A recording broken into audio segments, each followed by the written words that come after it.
Okay. All right.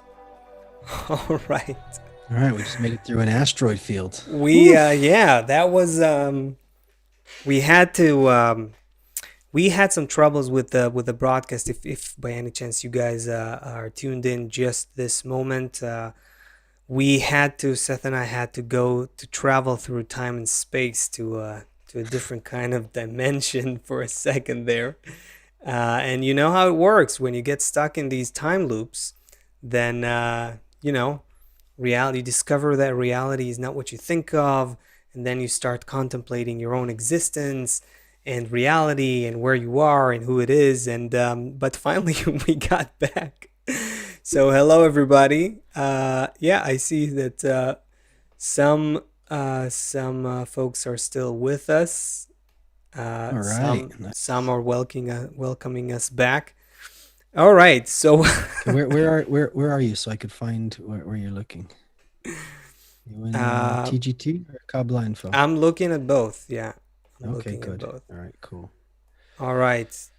Okay. So yeah, hi everybody. Hi Kevin, Melly, Mary, Isabel, All right. Parrot Girl Tattoo. Hey Timothy, Deborah. All right, Debbie. Hey, Grandma Patty. Good to see you too. Hey, Grandma Patty. All right, you guys. So we were just talking about how all the pleasures that we experience are fleeting. They stop, right? Just like our previous broadcast. You start something, you get a little bit of it, and then it goes away. You can't really continuously enjoy. The other program of nature is beyond all these interruptions in broadcast. It's beyond all of these hiccups that we have with our attempt to enjoy ourselves. The program of bestowal is this continuous cycle of eternal livelihood. This, we in Kabbalists call it abundance. There is an abundance of light. Light means it's not the light of a light bulb. It's not even an illumination of when you suddenly have an insight, when you understand something. It is the very energy that fulfills the foundation of creation, which is the desire to enjoy. Our desire to enjoy is actually a vessel that craves a non-material fulfillment that Kabbalists refer to as light. In our world, we think we enjoy cars and food and sex and family and whatever it is, but behind the scenes, this is what's happening. We have a desire that is craving a different kind of fulfillment. The In fulfillment that, short, we're yeah. in short, through time, this thing that we are, which is a desire, which is imagine that we are just a mechanism that can receive pleasure. And when we were just stardust, we integrated enough of this light in order to be able to sustain atoms, whatever it was, even Hmm. prior to atoms. Then, as these elements organized themselves more, that mechanism was able to absorb the light and feel greater pleasures. We can call them pleasures. Of course, until we get to this kind of mind, we can't name them what they are. But we're in this field of light, and then we are some kind of mechanism. And even if we look at our lives from when we were young to when we look at our lives now, as this mechanism develops, it enjoys more and more sublime, we can say, pleasures. Right now we can listen to a symphony and cry and feel overwhelmed with emotion from a piece of music. Of course, a Hmm. cat doesn't have the same experience, right? We're more developed. But as we were saying, I think as we got cut off, that there's a line. Basically, all of our development up until that line is all of our animal development. But now this mechanism is, we want to feel something endless. It's not enough for us. A song is 3 minutes long, and then it's over. Then I got to go back, back into the crap of my life. sex even ends, a meal ends, a new car ends. All of these things have some kind of ending, like an animal, like any animal. He eats, then he sleeps, he chases, then he rests, he whatever. So we have this similar animal life. So now, how here's our line. And what is this mind and heart development that's unique to a human? Because below this, we're controlled by two reins completely: pleasure and pain, pleasure and pain. That's it. And we could say, if we really studied this, there's nothing in our world that appeared out of nowhere. Everything appears from a cause and effect, a cause and consequence development. So if you just trace the cause and consequence back, there's really nothing in our reality that we can say happened by chance.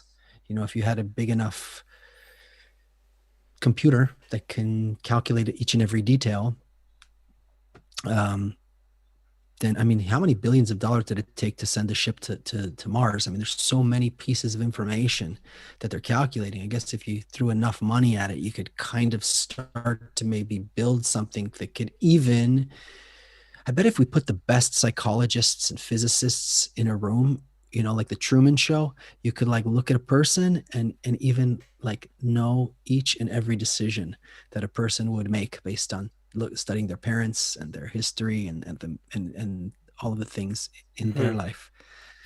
So how do we then get to some kind of eternal? Now you've brought up a bunch of times about pleasure from reception and pleasure from bestowal. You still haven't paid it off and told me why this is important, why this is related to free will and Well, my eternal fulfillment.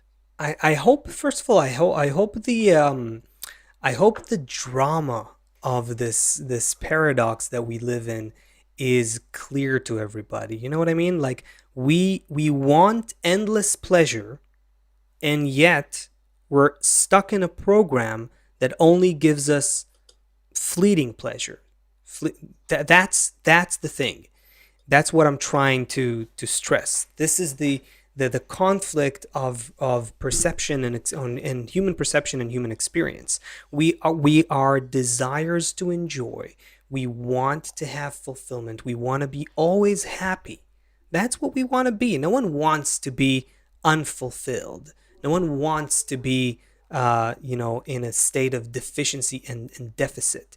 We always crave to be fulfilled. We want lasting happiness. We don't want to be the fact that we are, we're used to the fact that life is not all pleasure is just because, we're kind of like settling for what we've got.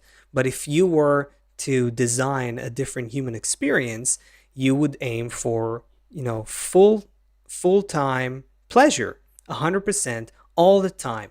So why do we want endless pleasure? On the one hand, we are designed to want that, and on the other hand, the program that we are locked in doesn't give us that. Whatever we try to enjoy in this world, it always goes Let me add away. another question. Why are the most developed creatures in all of reality working from day to day to destroy each other and to destroy the planet? And even though we know that our behavior causes this certain destruction, like even though we know our behavior is like damaging the air we breathe and Mm-hmm. and creating a situation where our children, there was like 7 shootings in the last 7 days or something in the United States, That's like insane. I'm not even talking about, forget it, that's just what's in the news. There's been like 400 murders in Chicago or something like that, Mm-hmm. this year. So, but like I'm talking about, mass shootings kind of thing. Like, even though we understand that our lifestyle is just leading to destruction, why can't we stop? Why can't we choose to stop destroying? I'm just adding more questions on top of your Mm-hmm. questions, but why What if can't the we two are stop destroying? connected? What if the two are connected? I would say the two are connected. Meaning, if we were in a state of eternal bliss, constant fulfillment, completely fulfilled, every one of us, just think about that, getting to that zone for a second. Everyone is just happily ever after, right? Everyone is just, it's like, it feels the only way we can, as creatures of, in the program of reception, the only way you can think about it is something like, like people lying, with their, like, with some sort of a thing going into their veins, just like a morphine going into their veins or something, and they just go like this, and that's life, right? Mm. but but theoretically, Mm. I mean, if we were, sounds good, doesn't it? If we were to live that way, no one would have a problem with anyone. This is why I'm bringing up this example. So our It's like the quest, Matrix movie. Just hook everybody up in a pod and jam the morphine drip into them. And but well, then what's the purpose of even being alive? that brings up another question.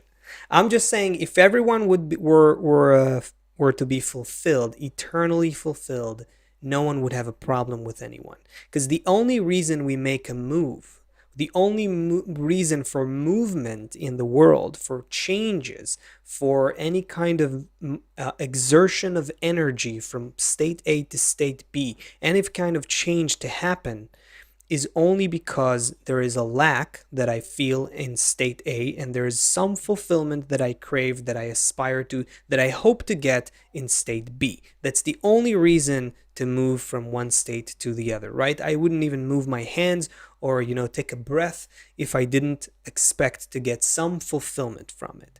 That's how we're built. So the fact that we are in conflict with each other all the time on this planet, in this world, has a lot to do with the fact that we are in conflict with eternal pleasure. We are in conflict with being happy. We want to be happy, and we're trying to get there, and That then on the doesn't make way, sense to me. 8 billion people are trying to do that, and they bump into each other. So, what doesn't make It sense? doesn't make sense to me. If if uh, if eternal pleasure is on one side of the equation, why would I do anything else except what will bring eternal pleasure? Why would people continue to destroy everything in their way, which and end up, a person who has 1 million, he wants 2 million. A person who has So what's the four question, million though? wants eight. So the question is, why do we keep living such unfulfilled lives if we want something? Well, no, you settle for what you have. This is reality. You try to make the best of it. Isn't it? Isn't that what everyone is trying to do? That's basically it, right? The thing No, no, is we this. know that our Yeah. behavior is destroying us. We know it. Ah, okay, okay. Well, we also know that we're emotional creatures, and our emotions and our needs, and our wants and desires are far stronger than our intellect. And that's why we do things that, in retrospect or on paper, are totally irrational, but we still do Hold them on, hold on, because, hold on. yeah. You just opened up something. Hmm. You said the emotions are stronger than the intellect, right? So that means that, wow, this is beautiful. We can hear that there's something called eternal fulfillment, which in our mind we can hear it and feel it, and it seems, wow, amazing. However, if you offer me an immediate pleasure or something I can do now and here, that's more powerful than that intellectual goal is big, and I'm unable to dedicate myself to that big goal because it doesn't because I'm an emotional creature. So is that clear so far? Okay, keep going, keep going. No, no, you're not with me on this one. No, no, I'm half with you. I want you to complete the thought, because There can I be an feel like you're in the incredible middle goal. of it. Okay, right? Yeah. Let's okay. You're gonna win the Olympics. Wow, you're gonna be famous. Wow, I'm gonna be this. Okay, so now you gotta wake up every morning at 5 o'clock. No problem. I'm gonna be on the cover of every magazine and Got. everyone's gonna know my name. Great. Okay. So Monday morning the alarm goes off at 4:30 and you're like, not really. Right. Okay. Because the body, the Yeah. goal may seem great, but the body has its own set of needs, Mm-hmm. and that's stronger than the mind. Okay.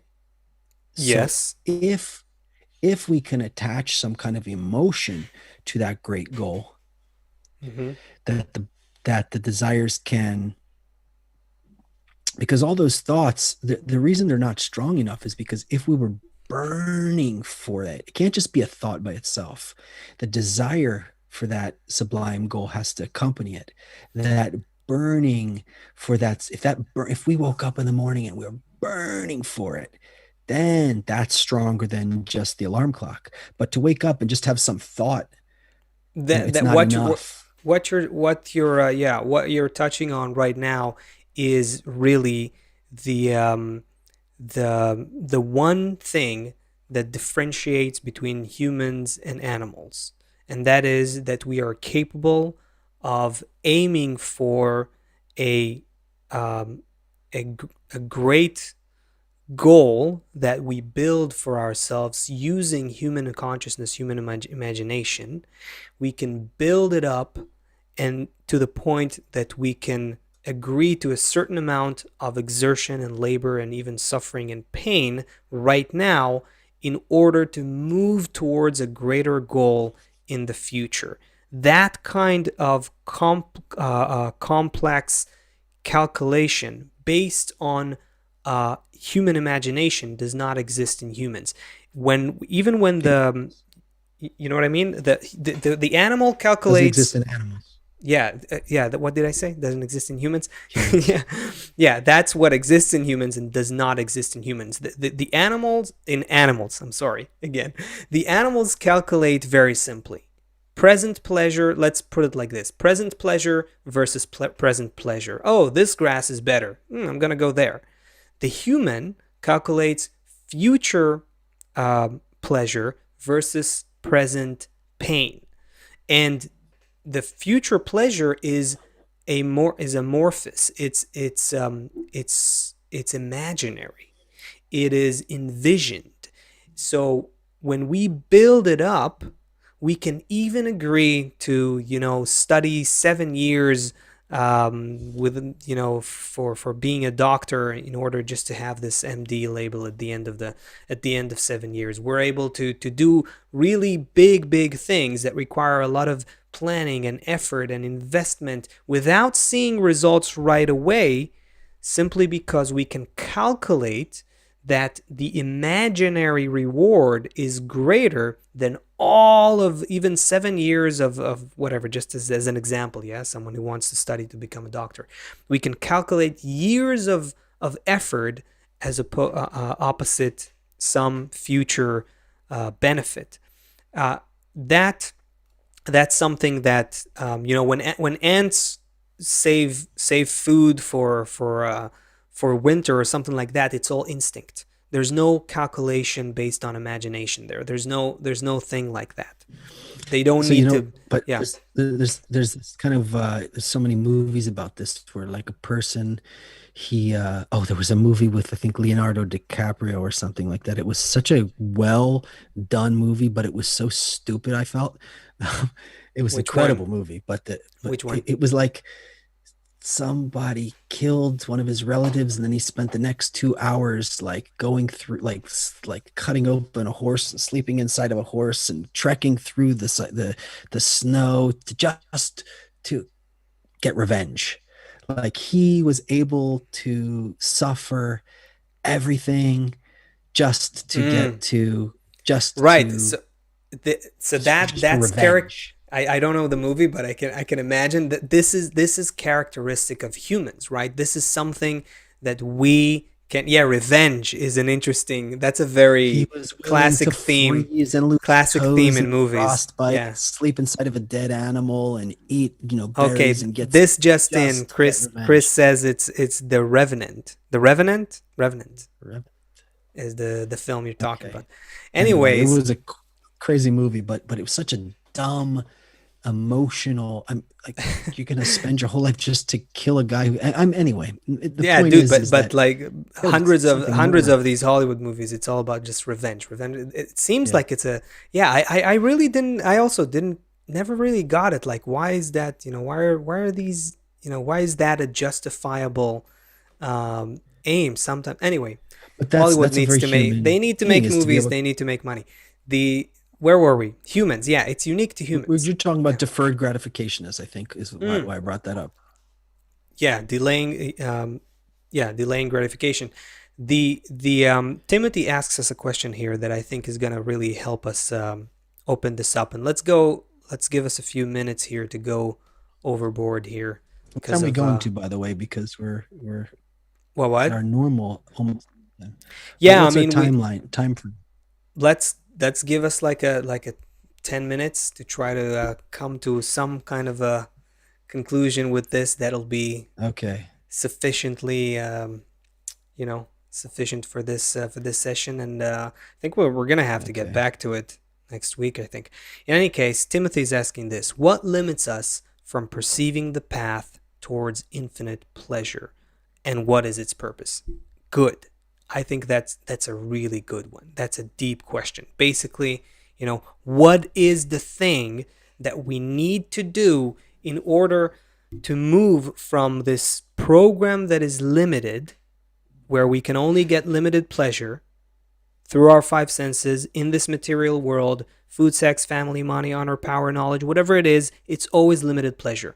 What is it that prevents us or that stands in our way of moving from this limited software, which we called earlier a program of self reception, to a different program where you can actually be in a continuous, lasting kind of fulfillment, where we can just where it's a different kind of life, where we don't live based on minus and plus that constantly neutralize each other, but we are in a constant state of fulfillment that constantly grows and evolves. We call that a program of bestowal. What is preventing us? What is limiting us from moving here to there? And that is exactly where free will It's a beautiful comes in. question. It is a beautiful question. That's why I took the liberty of paraphrasing and expanding on the question, Timothy. I hope you agree. The so the key to answer it is free will. That's where free will steps into the picture. That's where free will has a place. And I don't know if we're gonna be able to crack this open right now, man. We don't have a lot of time, but um, I'll riff on this for a couple minutes, and then you Okay. try to somehow complete it into a more complete picture. So everything that we do, this program that we're in, that we're locked in right now, this program of self-reception, that means that everything that we do is, if you were with us in the first part of this broadcast, Rabash, great Kabbalist Rabash, called this being servants of the ego. And that means that we are constantly serving this this software, this program, and we don't even know that this is what's happening.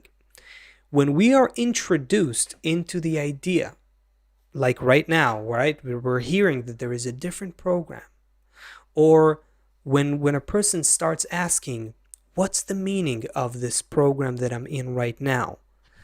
It appears to us usually in the form of questions about the meaning of life. What is the purpose of this all? What is the meaning of this whole chase that we're in? When this starts appearing in a person, it's a very unique situation because we have a question mark in front of our minds and hearts. When a person starts asking about the meaning of life, they don't even know that they're actually asking about, how can I come out of this program that limits me? How can I live a different kind of experience that is beyond the limitations that I am right now in? It appears in people as just questions about where is this going? What's the meaning of it all? What is the force behind all of this picture of reality? What's the purpose and meaning of this life? What's it for? When that happens, you are facing a question mark. That is the beginning of a human being's free will. Anything before that, at least from a Kabbalistic perspective, is not considered free will at all. It's under the same the same program of self-reception. It's just choosing the best of whatever options you have in a given moment to be fulfilled. That's what makes you end up being who you are, doing what you do, being a president or being a villain, whatever it is. It's just depending on the environmental circumstances and that calculation for what's the best benefit at the least cost. When you start asking about the meaning of life, you have a question mark. You don't know what that pleasure behind that question mark is. We don't know what spiritual fulfillment is like. That is concealed from us. It is deliberately concealed. The second part of Timothy's question was, what is the purpose of this limitation? This is the purpose. The purpose is to give you free choice, free will. Now, remember the fact that humans have a unique ability to imagine a future pleasure? That is the key to free choice. Because we are able to imagine a future fulfillment, meaning something that we are not currently feeling, because we can imagine our future state, we can use that ability in conjunction with this new desire for spirituality that awakens in us. These questions about the meaning and purpose of life. And if we start feeding that desire for spirituality, that desire for the meaning and purpose of life with an idea of what that future pleasure is, we do that only with our conscious participation, with our own free will. In order to do that, you're going to have to do an action that is beyond just receiving within the current program. You're going to have to work on your imagination of what that future pleasure is. You're going to have to surround yourself with an environment of people who do the same thing. You're going to have to build up that goal as something greater even than the physical life that you're in right now. What I try to do now is condense all of the whole spiritual work that Kabbalists explained to us into a few minutes, and it probably wasn't super successful. But the key is that because the spiritual fulfillment is concealed from us, it's a question mark. It's a question mark. It's not like any kind of fulfillment of this world that we see and we can immediately gravitate towards with our five senses. Because it is concealed from us, and because we as humans have an ability to imagine, to envision a future pleasure, we can make an act here that will be considered a conscious, free-willed, participatory act of the created being that has never happened before in creation. Everything up to that point was not an action of free choice. And any other action we do in this world, in this life, in this world, is also not an action of free choice. But only this move towards a fulfillment we don't understand, building it with our own consciousness, making a move towards it, even though it is concealed, building up the importance of it and the greatness of it, even though it is concealed from us, that is where free choice lies. I don't know, man. Can you add to that? Can you make that more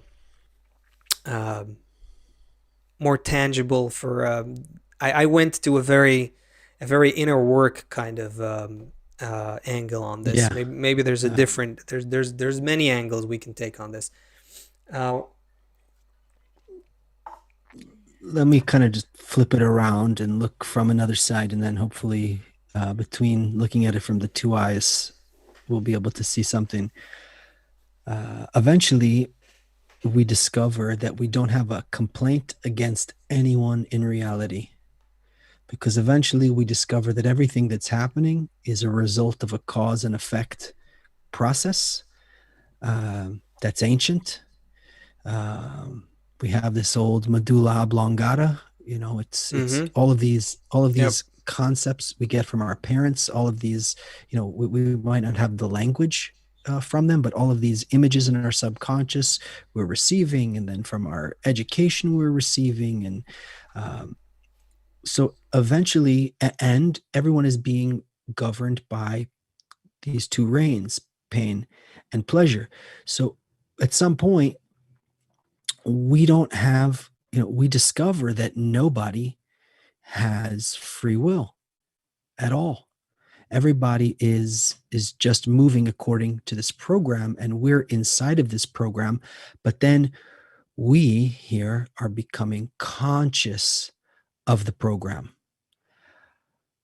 It's really interesting to discover that what we thought free will was, you know, it's like whether I choose the chocolate ice cream or the vanilla ice cream, or like whether I'm going to become a ballerina or a police officer. That's not really the free choice. That's just calculating, you know, just the machine calculating where am I going to get the most pleasure versus the you know, Yep. pleasure pain The algorithm.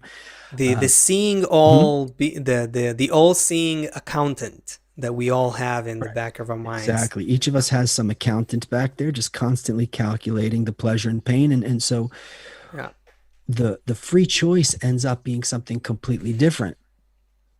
And also it's very, very difficult to speak about it because it would take thousands of books to really open this up. But in short, we have to be above, you know, no cow can really discover the life of cows and study the life of cows, and no fish can really study the life of fish and understand the patterns of fish and you know, where fish migrate to. In order to study the nature, we need to be above our nature. So that's Mhm. what this whole, all these questions of why, that's what brings us above the animal part.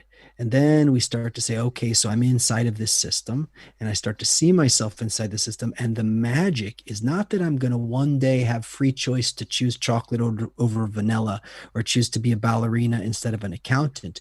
The free choice becomes that I choose to participate, I choose to become a conscious part of this entire integral system that I'm already in unconsciously. The Mm-hmm. choice is to enter into that, into this endless eternal system. And then there, I no longer identify with this protein body, which has its 100 years and then just changes form to another protein body after 100 years or 70 years or whatever it gets. But we're no longer identifying with that. Now we're identifying, that's called developing the soul. And now we're really opening up the whole wisdom here. But then we're, So that's so where the choice. so what you said is is exactly, you know what, maybe Chris, can you bring up this the second part of this Rabash quote that we started from in the previous part of our broadcast? The wait a second, before you put it up there. The Seth, you were just talking about how the choice is to agree with and identify, sympathize, right? A conscious identification of the human with the system of reality, the system of nature that we are already in. That's a The big. universe, all of the universe is only the known universe. There's even more than we know. And it's like billions of stars and galaxies. It's like, how much can I shove in my mouth in a day? And if I live for 100 years, how much can I shove in my mouth? And if I live for 1 million years, how much can I shove in my mouth? Like, I'm only capable of receiving so much, and even so much at a time in 1 hour. How much pleasure can I possibly receive in 1 hour? Give me all of the pleasures that are possible, but I can only receive so much. So how can I even access eternity? I the, can't inside this body. I need to enter into some other system.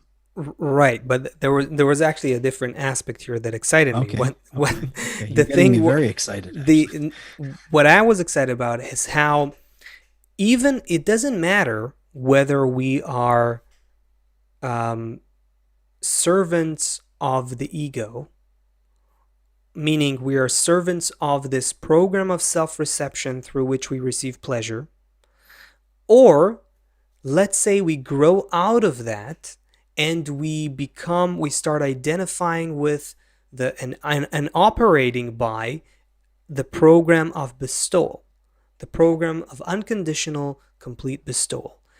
Even there, we will still be servants. We will just be servants of a different program.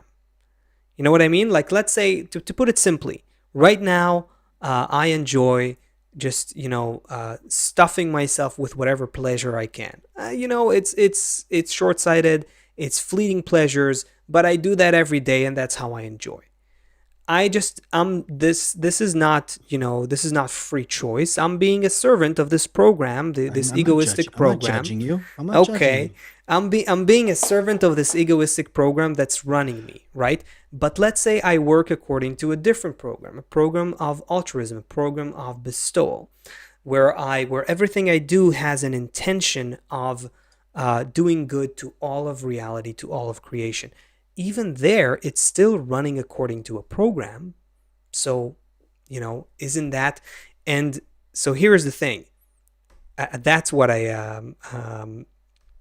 felt was present in what you were saying earlier.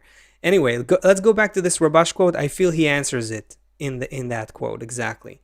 The Go back to the beginning of it. Let's read the whole thing. The humans are controlled by pleasure. All right, we've covered that. And one who is enslaved by pleasure is a servant. All right, I agree with that. When our pleasure comes from reception, we are considered servants of the ego. All right, but if our pleasure comes from bestowal, we are considered servants of the force of bestowal. One way or another, without pleasure, we cannot exist. All right, so where's the choice then? All that one needs to discover is that he wants the force of bestowal and then ask for it. And this is man's free choice, since only this is the awakening of the human.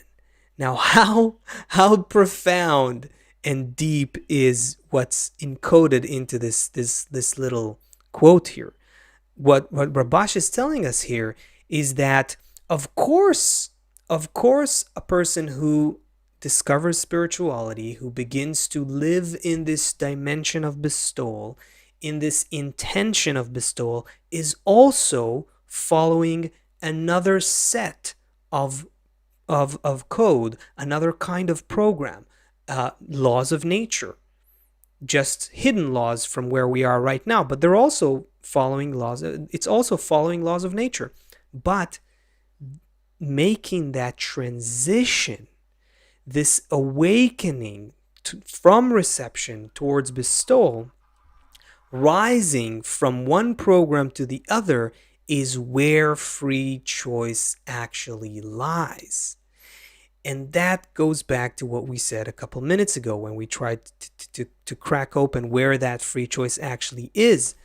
When we are in the program of reception and the program of bestowal is hidden from us, concealed from us, it's deliberate. It's designed like that in the structure of creation so that we can awaken from one program to another and make a free movement, make a free action, a conscious participation in the act of creation. And that's the whole, when it's so beautiful how Kabbalah explains it, and yet it's so subtle. It's so subtle. I don't know that it's such an easy thing to grasp before you kind of get yourself deeper into this wisdom and start applying and practicing it. But I hope we're trying to communicate something here. We kind of have to conclude. We're totally going overtime here. I guess we're allowing ourselves because of our lost first part of the broadcast. So I say we'll try. You want to try to maybe take a few questions quickly before we go? What do you say? Okay. Should we do that? You see something there? No, I Uh, didn't have the chats open, so let me okay, look. here's something. I think Chris, you're saying this is from BT, and they're asking, how can I live limitless? So there's an answer to that. What would you say, man? How can you live limitless? First of all, so we're giving practical advice in a minute here. Yeah, let's try to do a blitz of Okay. So listen, if you impossible questions answered in 2 sentences. Let's try that. let's just say we're doing impossible questions in a short answer. So if we had more Mm-hmm. time, we can open it up. So Yeah. in order to do that, let's just say like this, that if you were going to do anything, be a painter, become a guitar player, a doctor, anything good in your life, even whatever, it would take more than 3 hours, right? It takes a few minutes to do it. So that's the first thing. Second thing, in the meantime, don't give up your day job, meaning like, clean the house, take care, don't neglect your family, be a normal person. Separate all of your animal things in your life and deal with your life. Now, we're up there, and the question is, uh how can I live limitlessly? It's basically, you need to a person has two kinds of desires inside of them. One are natural: food, sex, family, money, all these kind of things. They're totally natural. And whether we lived on a desert island or whether we lived in a society, we would have all of those desires. A person also has a second kind of desires that only come to a person based on society. And if you put yourself in a certain kind of society, you're going to acquire their desires. And if you put yourself in another kind of society, you're going to acquire their desires. Here's your answer: plant yourself in a society of other people who are valuing this, value that limit, attaining that, and you will constantly every day be drawn towards it. And even though it sounds very, very, very simple, this is one of the keys to opening the entire wisdom up. So take that seed of yours to do it and plant it in a good garden where you're surrounded by other people who are doing it. And this will constantly, through envy, lust, and honor, and a whole other slew of forces, will pull you up there. Okay, next question. That was a okay. I'm gonna try to really make it short. Debbie's asking, so free will is an illusion. Here's check this out, Seth. Check this out. Uh, Okay.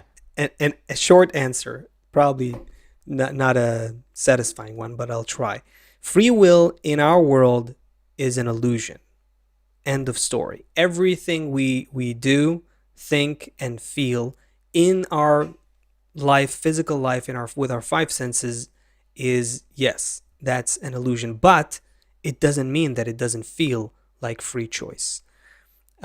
Go, by the way, go to physicists and their explanations about how time and space work and how it's all predetermined and all of that, and even the probabilities are also something that exists in the beginning, and you'll see that logically a free will has to be some sort of an illusion that we experience. However, that is all with regards to the physical level of reality. When we develop spiritually, every step of spiritual development has to include a component of conscious participation. That conscious participation is something that we add to creation. That is what we can refer to as free will. Now, we need to look at free will in a different way. Free will does not mean that we get to choose what is happening and who we are. Just like you didn't choose anything in your life that brought you here, right? You're like your skin color, your whole genetics, where you were born, who you were born to, anything, any point before you basically didn't choose any of it, right? So similarly, any point going forward until the purpose of creation is already set. It's predetermined. We need to look at free choice as it's a different aspect of reality. It is the way in which we experience our own evolution. And if we experience it in a conscious, proactive manner, we voluntarily identify with the creator of the plan, with the director behind this film that we are in. That is what we consider in Kabbalah as a free will, or an action of free will. I'll stop here. That's all I can do in 2 minutes. We got a few more here. You ready? I'm gonna throw at you something. Okay. Go ahead. Julie was asking earlier.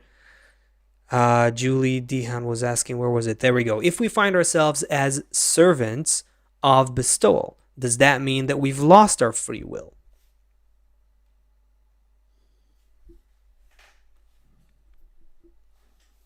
Okay. We're in a field of endless light.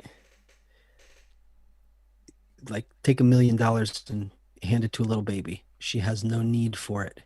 So, as it says, there's no light without a vessel. So our whole work is not to attain bestowal. Our whole work, all of the spiritual work, is only to desire it. That is because there's no limit. There's no lack on the side of the light. It's always there. We don't need to be it, make it. It's all there. Our whole work is just to just make that vessel. And the more we want something, the more we can enjoy that thing. If you have no desire for something, like the baby with $1 million, she doesn't care. So our work, it never ends, Julie. I mean, there is actually something called the 7th, 8th, 9th, and 10th millennia, which is, beyond everything. Right now, we're still in the process of correcting creation. Do we find ourselves as servants of bestowal? We actually find ourselves between reception and between bestowal, and that's where that's where the choice is. We will always find ourselves between heaven and earth. Next question. I think there's maybe a few more, but I think we're gonna have to wrap up. Maybe we can sing a song together with everyone who joined us for this. Thank you guys. Thank you everyone for joining. This was great. Thank you for these questions. Timothy here, he kind of summarized the answer to this question, and I think it's a good one. So let's read it and maybe move on to a song and end with that. He says, okay, so what limits us from directly perceiving the pleasures associated with the path of infinite pleasure is the space New classic. Whoa. Sorry about that. I'm going to read it again. What limits us from directly perceiving the pleasures associated with the path of infinite pleasure is the space of our free will and active participation in the thought of creation. Thank you, Timothy. It's great to see that there's that we're feeling each other. Yeah, everybody. There's a reason and purpose why we're here in this world. There's a reason and purpose why we feel that we need to know the meaning of life. And those who were fortunate enough to feel this right now, in this lifetime, in this world, in 2021, are the pioneers of the great transition that all of humanity is going through. You'll see, one way or another, humanity is going into a dead end in this world, and we're going to have to rise to a new level of consciousness, a new level of experience, and we're going to have to realize our free will as well. And we're starting to do this. So thank you guys for being with us. We'll be here again Thursday, 2 p.m. Eastern, hopefully without any broadcast hiccups. See you there. Bye, everyone. Big hug. See you Thursday. This connection got us falling.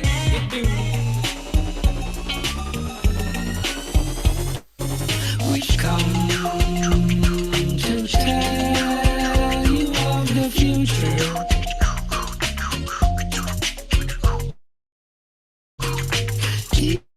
Teach is love by one and all.